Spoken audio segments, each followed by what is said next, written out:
It's January. No beers this month. I'm doing a dry January. So you'll have different seltzers this month. This week, I've got Waterloo Summer Berry. Damn, I've had about 5 of these, so I know they're good. I think that might have been the loudest crack we've ever had here. The loudest recorded crack. We need some scientists in here to document Please, analyze our crack. Welcome to Let Me Pod to You. I'm Jacob. You can block me on Twitter at We Hate Jacob. I'm here with my co-host, Demetri. You can find him on Twitter at Demetri Talks. Our format here is Demetri's Top of the Mid, headlines, stock rising, stocks falling. These can be specific wrestlers, storylines, whatever, to kick off a conversation. Demetri, what did you think of the wrestling the past week? Well, it doesn't matter what you think because The Rock is back in the WWE. Fuck, you got me. That was really good. You got me. It was so good right there. You're right, though. It doesn't matter what I think, man. Don't matter. We're going right into the Bloodline Cinematic Universe. Triple H teased a former WWE champion returning on Raw Day 1. Mm-hmm. And it was Jinder Mahal? Question mark? What? And the collective groan of the arena was so audible. It was so TV. Good. I loved it so much. It's exactly what I wanted to see. As soon as he came out, and I was watching this with Janie, he came out, and I was like, "Oh, this has to be a swerve. This has to be a swerve. There's no way he's the guy. Who's the real guy that's coming out?" But it was a really good little segment. He got all the cheap heat that you could get with the America Sucks stuff, and then we just get the "Can you smell what The Rock is cooking?" And so good. He was there. He was there. I was very surprised to see him there. It was very surprising. I wasn't, given that I'm, as we all know, terminally online. I saw the rumors that The Rock was in LA. It was a surprise for me, bro. That was a cool surprise. I'm glad you got to be surprised by it. It was still good watching Raw on a delay and seeing it. But yeah. And now we got some rumors popping up that we're going to have some tribal combat down under. Rock versus Roman at the Elimination Chamber. What a road to WrestleMania for Roman Reigns if this is how things pan out. I mean, absolutely. It's looking like the Royal Rumble, he's going to defend the title against Randy Orton, get the dub, defend the title, and his tribal chiefhood at the Elimination Chamber against The Rock. All leading up to Cody Rhodes finishing the story, ? It's going to be interesting. It's going to be interesting. You know what? You mentioned Cody Rhodes. I need a moment here to speak on Cody Rhodes. It's just really interesting to see where his road will go. You know, where does Cody's road go? I still think it ends the same way with Roman at Mania, but there's a lot of people that are unsure. And you know what? I'm just like, I didn't put this in my stocks rising, but like, I'm just really interested to see where he goes just in general. Like, I think his story, it's almost funny to say at this point. But I think his story is something that a lot of people, jokingly or not, are talking about and interested in. It's just that payoff, like we talked about when we first started this podcast, and Cody didn't win at Mania and everybody was fucking pissed online. We, in that moment, said like, nah, I think this is the right decision. It would have been too fast. And I still feel that way. It would have been too fast. And if he wins this year at Mania, the payoff is just going to be so much better than it were a year ago. And I think they are great for not, I guess, giving into the pressure of the public or the online people. You know, it would be like really crazy though, too, if we come out of this upcoming WrestleMania with Cody Rhodes and CM Punk being world champions in WWE. Yeah, it's crazy, man. Two AEW guys coming back. AEW guys. It's funny. Two WWE, AEW, WWE guys.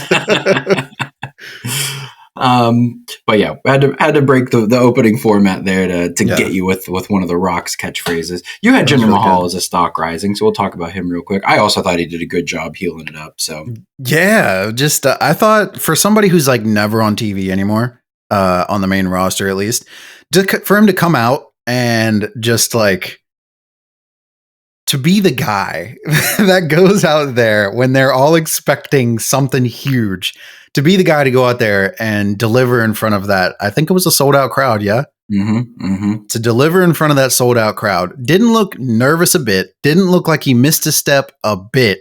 And to go out there and just like heal it up like the way he did. True professional. Like I really enjoyed it. And I know it was really cheap, like America Sucks heat. But I feel like I haven't seen that cheap America Sucks heat in a long time. And it felt like a nice throwback for me. I think it was smart using Jinder Mahal because he's a seasoned pro. He's good, He can go out there and he can say whatever and get the boos. And he's also fine enough in his position in WWE that he knows he's doing this setup for The Rock to get this gigantic pop and for him to later get popped by The Rock. And good on him. Like great pro for doing that. I thought he did a good job too. Absolutely. And just common theme through today's episode is like that whole era of, there's like a whole era time period of WWE where I just didn't watch. One of those time periods is when Jinder was champion. And we're also going to talk about other things in this podcast where I just completely missed that I've only seen like clips of online. So it's just interesting to see all these things coming back that people are excited about, or like people appearing that they have memories of that I, for the first time, am just like, I didn't actually watch that, but I've seen clips. Let's circle back to the real kind of format here, and who's top of the mid, Demetri? So this is exactly what I'm talking about. The awesome truth. I've seen a bunch of clips online of them together, tag teaming, promos, stuff like that. They were tag champs, weren't they? I think so. I'm pretty sure. So yeah, this is the whole era of WWE where I didn't watch. So I'm intrigued to see them together. And it seems like something that just works because they can feed off of one another. R-Truth honestly works with anybody, and I feel like the same thing can be said with The Miz. So to have them together, it's like an ultimate joining of dudes that just work with anybody. So I'm excited about it. The reason I put them in top of the mid is because they're both legit like top like mid card guys that can either be like very like right in the mid or at the top of the mid, and to have them together, it feels like we just have the perfect marrying of mid card superstars. And I'm kind of excited to see where it goes because it's actually an exciting tag team when, you know, we don't actually have very many good tag teams. There's a few, there's the big stables, but outside of them, it's just kind of like bleh. So it's a nice little forming of a tag team. What did you think of Truth's "I'm sorry, I love you"? Oh, that was so good, yo. And I saw the clips online of them comparing it to like Shawn Michaels and Ric Flair retirement match. Oh my God. So good, dude. This guy is a cinematic mastermind. Like, he's so funny. He just knows what the people want to see. He plays the crowd so well. It's incredible. Yeah. It's a true skill. And then like during the promo bit too, where he's like, so I'm tagging with Dom because I'm not tagging with JD. He's not in the Judgment Day. Yeah, that they're like, so funny. No, we're doing it like this. And he's like, all right, Dom, I'll follow your lead. It's so cheesy, but so good. It works. It really does work. Let's jump into headlines. Yes, I'm going to start. New year, new champ. Samoa Joe is king again. Samoa Joe defeated Maxwell Jacob Friedman at World's End, which was an ass pay-per-view. We're going to talk about that. Waste of $50. But the end paid off because Samoa Joe is the champion in AEW. And Bro, he is talking about he's throwing this belt out. He's getting it redesigned. He's like, we're done with sports entertainment. This world championship belt is not going to be about entertaining people. It's going to be about me kicking ass in the ring. And I'm like, brother. Joe. Yeah.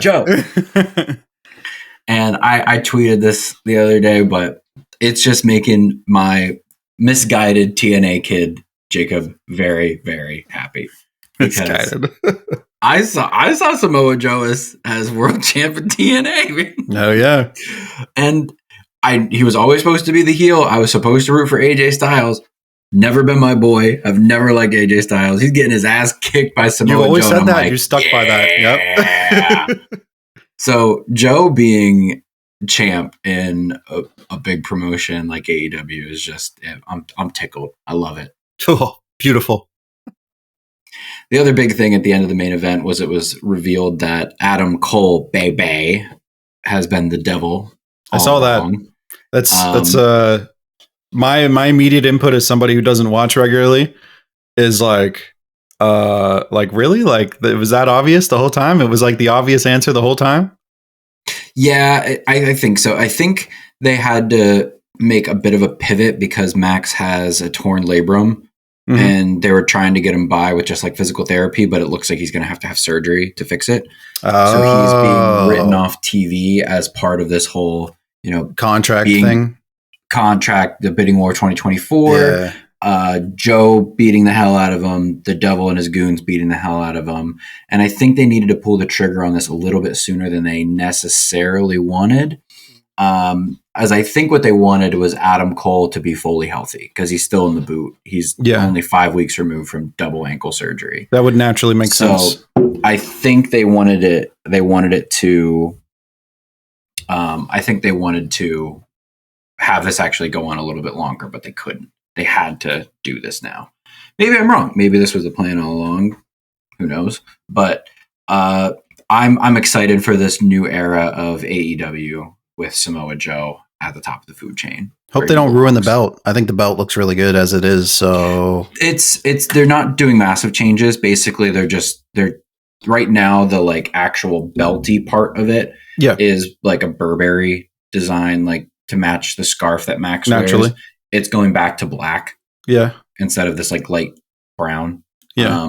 And then the other rumor about the belt was that the AEW part is going to have a little bit of a darker background behind it. So the AEW just subtle changes pops a little bit more. Yeah. So it's subtle. It's basically Joe is just saying that he is done with the sports entertainment of this belt in particular, giving it a name. It is the world title. It is not your plaything. It is not your big Burberry belt. It is the world title. It's going to be respected. The other subtle change is that they're going to have the only word that's coming to my head is side pods, which I know isn't right. Oh, yeah, I know what you're talking about. And for some reason, I'm blanking on the name as well. But side plates. Side plates. Yep. So they, AEW sponsored one of the bowl games this year. I think it was the Tax Slayer Bowl. Whatever one is hosted in Jacksonville, they sponsored, and they gave an AEW custom world title to the team that won. So with the side plates. So that's one of the other changes is we're going to have some side plates now. But yeah, buddy. Subtle changes, just putting some respect back on the name of the world title. Yeah, I'm here for it. I think it's a big change going into the new year for AEW. Mm-hmm.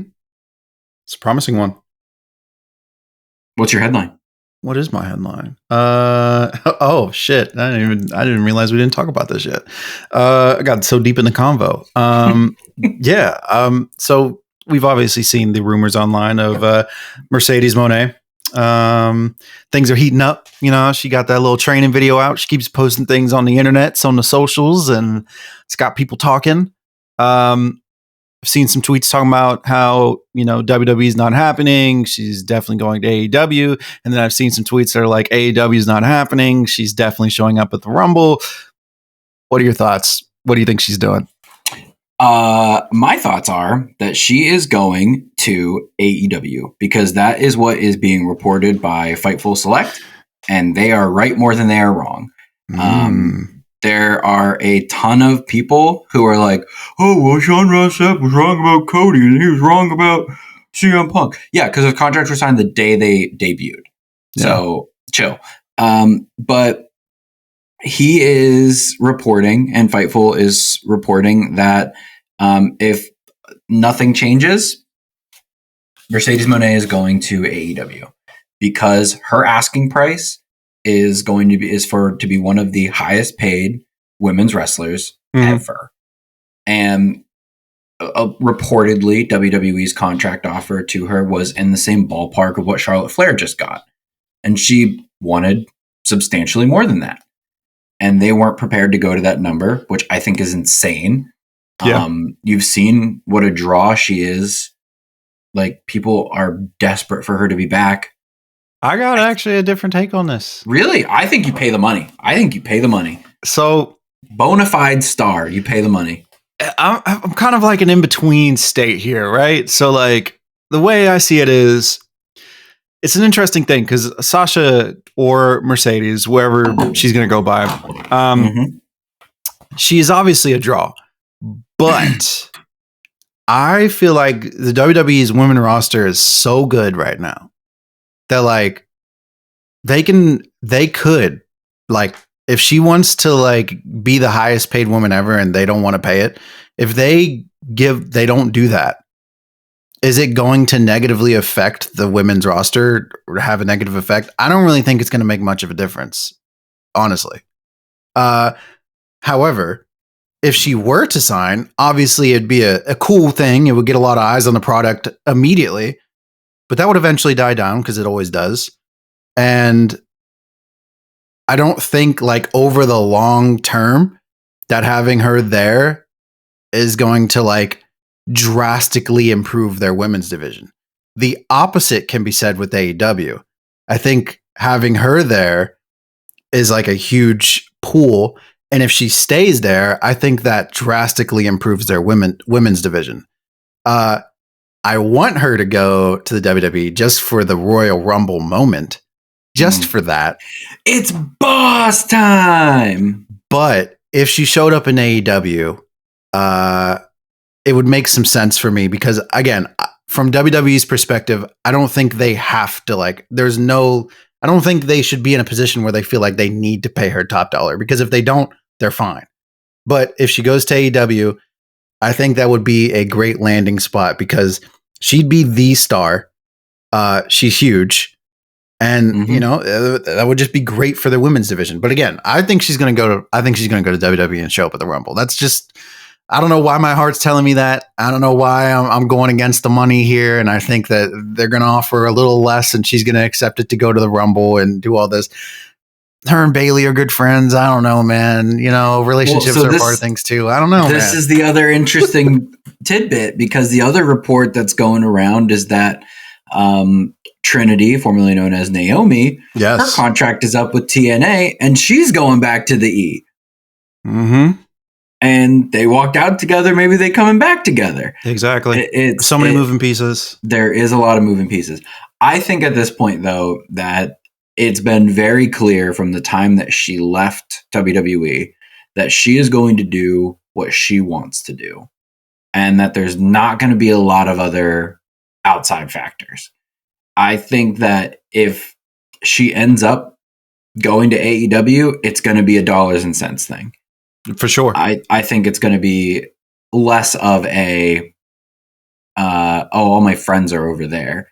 Because I don't think she's that concerned with it. I mean, she made an appearance at All In London. I mean, she was there, you know, like I think that's a big sign as well. She was supposed to be on that card. Like, she was supposed to wrestle there, but with the injury, she couldn't. So I think I'm fully expecting her to show up in AEW at some point. I like how we're opposite sides here. I can't wait to see what happens. And on top of that, Deonna Purrazzo, she debuted last night on AEW. Former Knockouts champion from Impact Wrestling. Massive pop. She's from New Jersey. They were in Newark last night. Okay. Mariah May had her debut match. She won. She's really good. Like, I've heard that. I have never seen a wrestler, but I've heard that. I didn't really have any expectations going into it. I mean, based on the kind of hype they've put around her as a signing coming from Stardom, I was kind of assuming that she was good. But like, holy shit, bro! Like, you should look up the match because she hit these 2 drop kicks, and I was like, she okay? Like, they were hard hitting shots, which was very cool to see. She's got really good length too. Like, she is a lot bigger in the ring the way she wrestles than I kind of expected from her backstage segments. Do you know what I mean by that? Like Io Sky wrestles kind of small, like she does the smaller type moves. Yeah, I know what you mean. Mariah May was hitting like Rhea Ripley shit. Interesting. So that was very interesting to see because she doesn't have that type of like bruiser build for like a women's division person, but that's the type of stuff she was doing. It was very interesting. But Deonna Purrazzo came out because Mariah was talking shit on New Jersey. Deonna was not having that. Hit her with a super kick and got some New Jersey chants. It was Joyzy. And she said she's all elite. So she's all elite. Women's division is heating up. Oh boy. All right. Where are we? Stocks rising. Let's talk about one of the only good matches from World's End real quick. Okay. Because that pay-per-view was ass, as I will say again later. Adam Copeland versus Christian Cage for the TNT title was very good. Now, I'm not a wrestling historian. You know this. This match was apparently kind of an ode to Adam's career. He came out in the WrestleMania 20 gear, did a burning table WrestleMania spot. 20, brother. Yeah. Fun fact, that's the first WrestleMania I watched. I love that WrestleMania. That is a special place in my heart. That's really nice. I didn't know that. Yep. So he came out in WrestleMania 20 gear. They did a flaming table spot. He won the TNT title on the pre-show. Kill Switch, formerly known as Luchasaurus, had won a contract for the TNT title, an anytime, anywhere shot. That was a clipboard because they can't afford a briefcase over there in Jacksonville. And so he pops up behind Adam when he's holding the belt up like, yes, I did it. I've defeated my friend. And then Christian runs back in and he's like, give me the contract. Give me the contract. Bend the knee. Give me the contract. Give me the contract. Give me the contract. And Killswitch hands it over. Killswitch hits Adam Copeland in the back of the neck. They do one or two more spots. Christian Cage is TNT champion again. Dastardly. Oh my God. Then on Dynamite last night, Christian comes out and he's thanking Shayna Wayne. He's thanking his golden boy, Nick Wayne. He's thanking everybody. He thanks himself. He does not thank Luchasaurus. And then he's talking about his over 200-day run as TNT champion. So he's including all of the time that Luchasaurus was champion. That's incredible. And his previous run before he lost it at the pay-per-view. Yeah. And Tony Schiavone tries to correct him and he's like, Tony, you bag of bones. So that was the best match of the night. It should have been the main event. I know why it wasn't the main event. They have to put MJF, Samoa Joe, double reveal. That has to be at the very end of the pay-per-view. But that match woke the crowd up because this pay-per-view sucked. And it was a banger. It was so good for them. I'm so happy to see them doing this. If you haven't seen it, I really recommend seeking it out because that match was amazing between these old men. I love to see them doing this, man. They're both so good at what they do. It's incredible. It is. To be doing it at this age too, and the level that they're doing it, it's so cool. It's insane. I think both Christian and Edge both hit they jumped over the other one to avoid a spear. I'm like, how are you getting this kind of air? You're 50. That's facts, man. I'm struggling to still play ball like I used to right now, and I'm 27. Bro, I'm playing ball tonight. We'll see how it goes. Oh boy, good luck. I'm playing football though, you know. My kind of ball. Yeah, his kind of ball. All right. Stock rising, Demetri. Hit me. So I got two that are very related here. So first one, I'm going to talk about 2023 since we are now in 2024. 2023, honestly, best year I can remember in the WWE modern era that I've like watched. Like it felt good whole way through. We've had like so many things happen. We've had a bunch of returns, obviously, with CM Punk and Randy Orton recently coming to mind. Obviously, we just had The Rock show up. We've had John Cena come back for like a good amount of time there. Do a bunch of shows. That was sick. There's just so many that you can't even like think of them all because so many people have come back. And it's just Kairi Sane. It's just been so good to see all these familiar faces come back. A lot of big stars. We've seen the champions like hold it the fuck down. So Roman, obviously, this is not exclusive to 2023 because he's been killing it for multiple years now. But Roman's a great champion. He's still a great champion.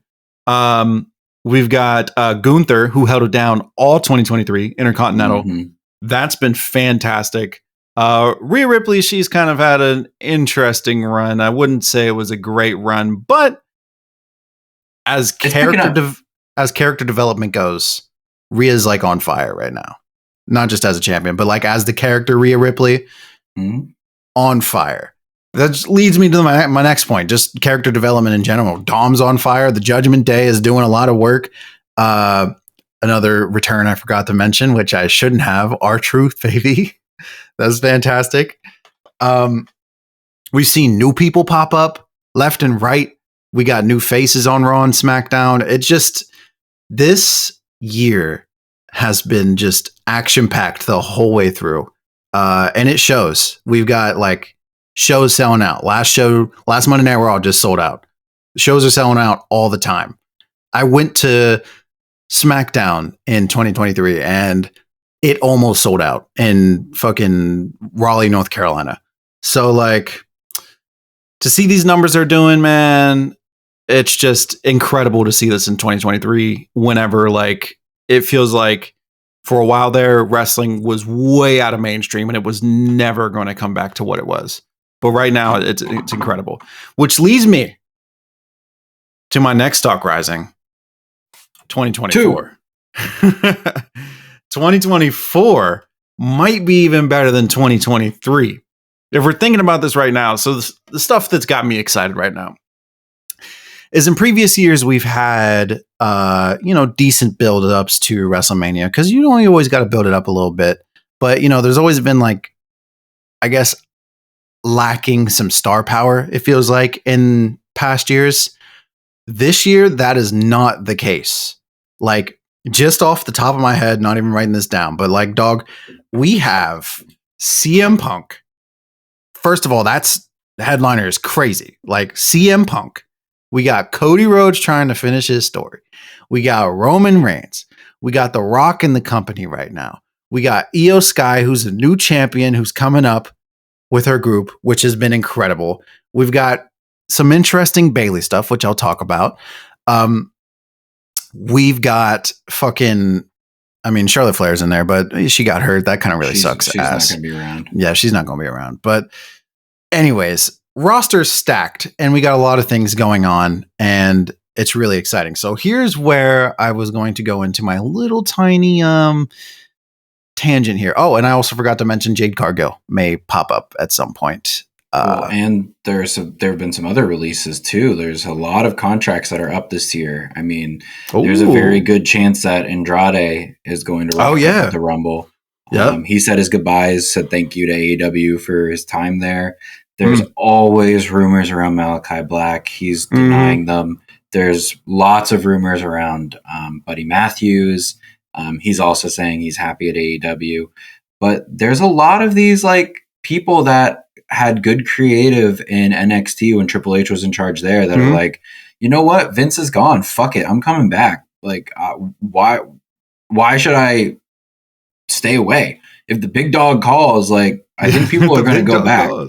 Yeah, and I think like those two specifically, Buddy Matthews and what was the other one you said there? Malachi Black. Those two make a lot of sense. I mean, just because their ladies are in the WWE, so it'd probably make things easier at home for sure, just from like that standpoint. But yeah, just a lot of interesting stuff. So here's where my fantasy booking comes in, right? And this is another reason why I need Sasha or Mercedes, whatever you want to call her, to come back at the Rumble. Okay. We've got this interesting stuff with damage. Do you have this written down? No. Okay. It looked like you were looking at your notes, and I was like, are you going like full Charlie from It's Always Sunny? Like, I know exactly. Listen. No notes today. But Bailey, she's got this interesting thing going on with damage control where there's some tension here and there, and it feels like she's kind of losing control of the group. Not only that, she's kind of been a little bit out of like the spotlight in terms of like singles runs. She really hasn't had a singles run. She's just been playing the leader of this group, and she hasn't realistically had very many matches in this past year, which is interesting and a huge contrast to what it used to be, because she was kind of like always on TV back in the day. So it's been interesting to see. Now, where things get interesting here is I firmly believe that Bailey's best rival and best partner both were Sasha Banks. They work really well together as partners and as enemies. So, if shit hits the fan before Royal Rumble here, Bailey gets ousted from Damage Control, one would think that it would be very interesting if Mercedes Moné, Sasha Banks, either A, joins Damage Control in Bailey's position, and Bailey has to go find some baby faces to work with her to go against Damage Control, because we know how much Triple H likes factions. Or when Bailey splits with Damage Control, Bailey and Sasha work together to build a group together to face Damage Control. Now, I know this is a huge fantasy booking, and I know I'm connecting a lot of dots here, but hear me out. That would be absolutely fucking credible and fucking incredible, and I would love that so much. So please sign Sasha Banks. Sasha Banks, please accept WWE's offer. It's probably not as much money. And I know it's a lot for me to say that because, you know, I'm just a little broke boy in my house talking about wrestling. And if I was in your position, I would absolutely take the more money. But I'm not in your position. I'm just here talking in my chair. And I want you to take the less money so I can watch it on TV. Please. All right, we'll have to put this together as a clip and tag her. See if you can. Your plea to go to the E. Yeah. I like it. I like the ideas. I like what you're popping out there. Yeah. Here's the other thing. Sasha Banks is a heel. She's best as a heel. She's a great heel. Yeah. I don't know where you put her right away because people are gonna be happy that she's back, so that she's gonna get. People are gonna be like the story writes itself always. She's a great heel. She made a girl cry.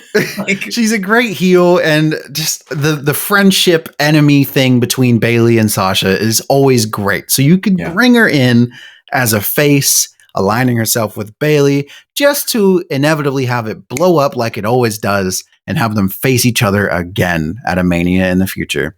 I would be very happy with that. I don't even care if it's a repeated storyline, bruh. I want to see it again. We could go full Vince here, Demetri, and just start doing some race factions. So they're gonna they're gonna kick Bailey out of Damage Control. Yep. So it's just the Asians and Dakota Kai. Sasha Banks comes back, rocks back up with Naomi. They bring in Jade Cargill. Oh shit! Yeah. And now we got the blacks over here. Now we got more race wars. And now Baylor's going to have to find some friends. Yeah, absolutely. Damn. That's a great idea, man. Actually, the race wars are already kind of back, bro. We got, the Prophets and Bobby Lashley. Yeah, we got the Prophets and Lashley. We got, LWO. We got motherfucking, I guess Judgment Day's got a nice mixture in there. So I guess they're the ultimate they've got mixing pot. Yeah, they've got some Latino heat. Yeah. Latino. Oh what is Priest, bro? Is he like He's Dominican? Puerto Rican. Duh. He could pass as Dominican, bro. Demetri, I am not going to go into this one because I'm not going to. No. I'm cutting you off here. Stocks falling. You saying that Puerto Ricans can pass for Dominicans. You're going to start an actual race war. Race war. All right. Stock falling. Now I can complain more about World's End. It fucking sucked, bro. Like, it was so long. They're always long. And the pacing was so bad. And we started with this 8-man all-star Continental Classic thing. That was really good. I don't even have that on our little card here. It was good. It's basically like 4 baby faces, 4 heels. They're going to tag it up, and that was fun. Great way to open the show. And then we had the Andrade and Miro match, which was so fucking bad. And it went on for so goddamn long. And then CJ Perry helps Miro get the win. Everyone's like, what? But like, we all knew Andrade's on the way out. We know he's going to put over Miro on his way out. Like, stupid. Cut it. Swerve Strickland was supposed to have a match with Keith Lee. Keith Lee's hurt. So instead of just cutting the match, they have Swerve wrestle Dustin Rhodes. I saw that. Very interesting. They did this whole angle where Swerve like murdered Dustin Rhodes before the match, and then he's like on the stretcher and he does the whole Cody Rhodes super soldier thing. Like, no, I'm not quitting. I'm gonna fight. I'm not hurt. Damn it. I like Dustin Rhodes. He, for like being the old ass man, the way that boy hits a Canadian Destroyer, love it. Like his Canadian Destroyer power slam combo are sick. Stupid. We didn't need it. Swerve won, obviously. Then we have, I believe, the AEW Women's World title with Toni Storm and Riho. This match was fine. Like, it was okay. It wasn't bad. But it was just very obvious that Toni was going to win. It felt, again, like it just went on too long, too ponderous. I don't know exactly. I couldn't quite put my finger on it. Like, the whole night. AEW TBS Championship, Julia Hart and Abaddon. Again, like, it just was really slow. It didn't feel like a Julia Hart match to me. And like the stipulation for the house rules was that biting was allowed. So Abaddon kept biting Julia. It was weird. Strange. Yeah. It was again, like, it was like, I know Julia's going to win this. And we're just like really slowly getting there with all of this zombie shit. I was like, why? That's one of those things where like you would struggle to explain that to somebody who's not a wrestling fan. Yeah, you really would. You really, really would. So they'd be like, so they're both spooky? I was like, yeah, but she's spooky hot and she's spooky like scary. Yeah. Strange. And then we had the 8-man tag match because Kenny Omega is sick. And this leads me to my other stock falling. Chris Jericho. Oh boy. I'm not going to say too much because I'm not going to pull an Aaron Rodgers and get us sued by Chris Jericho. And we know he's terminally online.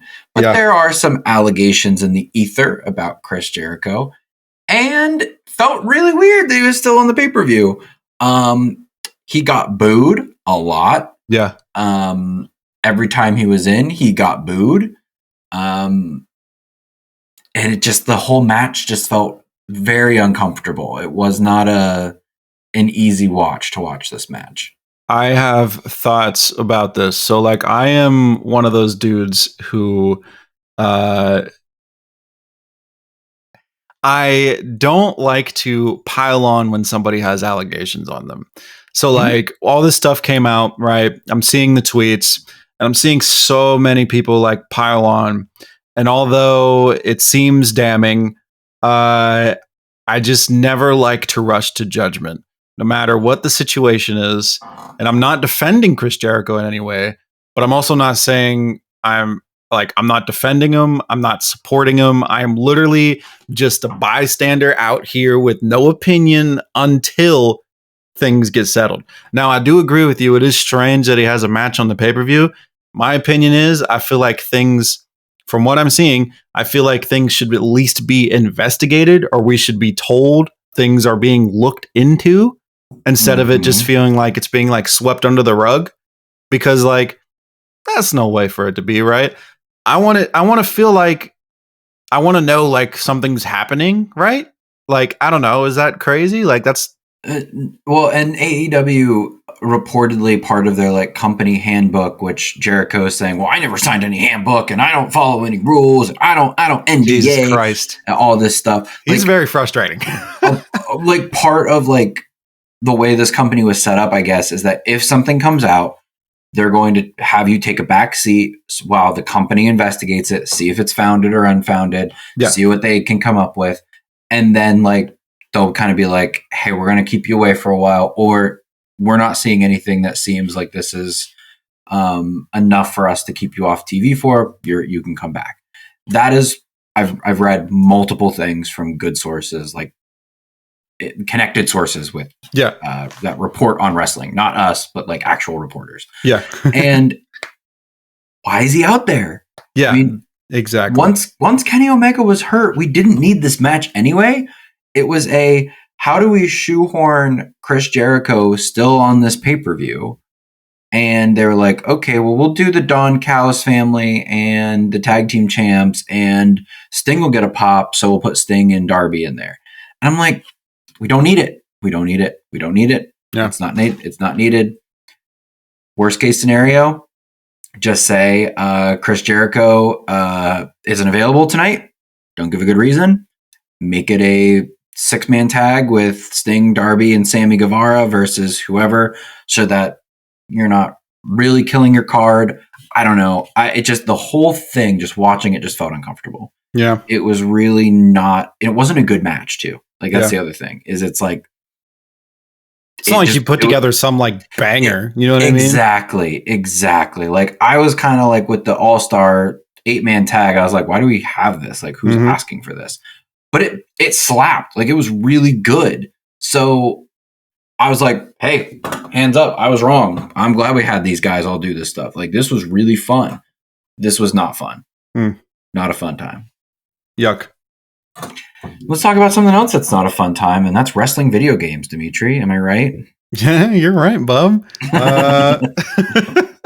I've seen on Twitter, I don't know if you've seen the stuff about the AEW Fight Forever game and the Tony Storm DLC pack. Have you seen this? I have not. I've heard this game is ass, but I have not seen this specific ass about it. I've heard mixed reviews about the game. I'll be fair. I've heard mixed reviews. I've heard some people like it. Okay. But I've heard a lot of negative things too.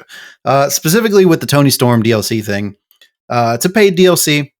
It's coming out, I think, on the 10th, maybe. They just released like a little trailer for it. Just seen a lot of people complaining that it seems like kind of half-baked, and they're frustrated because the game seems to not have a direction. Like people paid for like season pass, and there's not really like a roadmap as to what content you're getting and when. So people were just kind of like, this feels like really unorganized and not well done. And then this specific DLC is just kind of disappointing for folks because people were excited to get this Tony Storm thing and everything, but like it's the old Tony Storm character, which again is something that's very outdated. So like they're going to release it's Outcast Tony Storm? Yeah, Outcast Tony Storm. So they're releasing this DLC that's like the main big part of it is quite outdated on a game that kind of, from what I've seen, seems kind of outdated. And it's just like, come on, guys. So that I saw that online and it really got my like wheels turning. I'm sitting here thinking about wrestling games because I'm a wrestling game connoisseur. Okay. I'm just going to toot my own horn here. I'm a wrestling game connoisseur. I grew up playing WrestleMania 19, WrestleMania 18 on the GameCube. I played Raw and Raw 2 on the Xbox. And on PlayStation, of course, I played Here Comes the Pain, SmackDown versus Raw from 2006 to 2010, I believe. Played a few WWE 2Ks, you know what I'm saying? So I'm well versed in the wrestling video game universe. And it feels like just as of late, this is kind of like a video game and wrestling video game issue. The games just feel like they're just missing a lot of content that you would expect. I'm going to say about WWE games, there's a lot of creative content, which is really nice because you can create a lot of shit, and it's really nice that they, add that in there. But we're missing a big part of wrestling and video games today, which is like multiplayer. You want to play with friends. There is multiplayer in WWE 2K, but it's nowhere near as like cooked up as you'd expect it to be. I'd at least expect it to feature some sort of mode that's almost akin to like a franchise mode for like Madden, where you can get on, draft shows with your mates, and maybe battle brands. Or if you don't want to do it that way, create characters and have them compete at some sort of, performance center, and then have them drafted or like picked to a brand, and then you just wrestle every week, and then at the end of a schedule, go to WrestleMania, go to pay-per-views, fight your friends. That'd be cool as fuck. Like, imagine cook earning belts with your boys on the WWE 2K. You could be like, yeah, bro, I've been US champion for fucking 3 months. Come at me, bro. I've been defending the title every pay-per-view. That would be lit. But we're missing so much of that. And it's disappointing for me because we clearly have the technology to do it. I don't think it would be. 2K has the technology to do it. Like 2K has clearly. We play connected franchise on 2K. Like, we've done this. Yes, this is a standard option. Yeah, and for like something that's an extension of the WWE, like the old WWE games were games that fans that weren't even fans of WWE, that just liked video games, would play because they're fun. SmackDown versus Raw. I did not watch wrestling. Fucked with that game. It was so fun. Exactly, because they were fun. They're missing that. People don't just buy wrestling games anymore unless they're a wrestling fan, which is sort of an issue. But let's go into that, because I am a wrestling fan. I have not bought either of these games because I think Fight Forever looks terrible. I also think it's stupid that I have to pay extra for DLCs to get mainstay roster people. Uh-huh. Like, if new people sign and you add them, like, sure, I'll pay a DLC to get Mariah May, and like as a group, like a group of people who've come in, like, that's fine. I'm cool with that.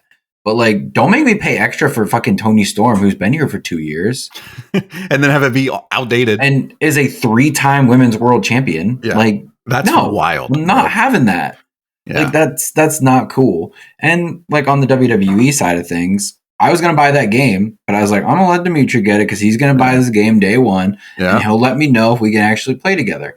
I don't want to just I don't really have much of an interest in just going in and doing Randy Orton versus Roman Reigns to play against each other. That's not fun. I don't want to do that. Like, that gets old real quick. You play that one time and you're like, all right, bet. Okay. Let's do a ladder match. On. Okay, we're done. Okay.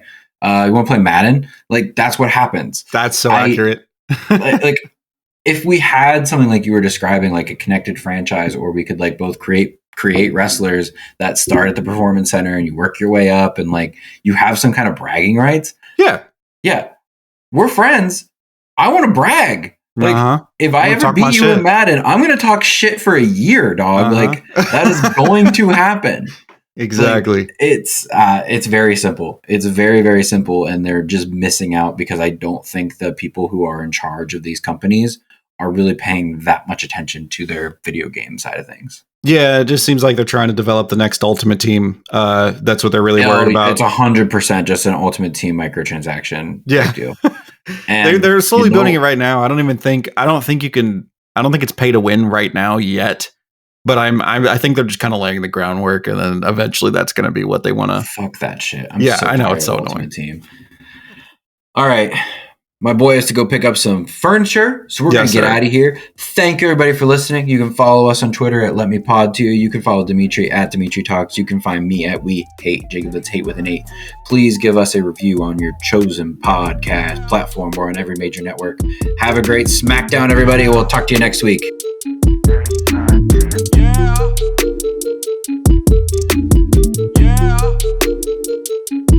Yeah.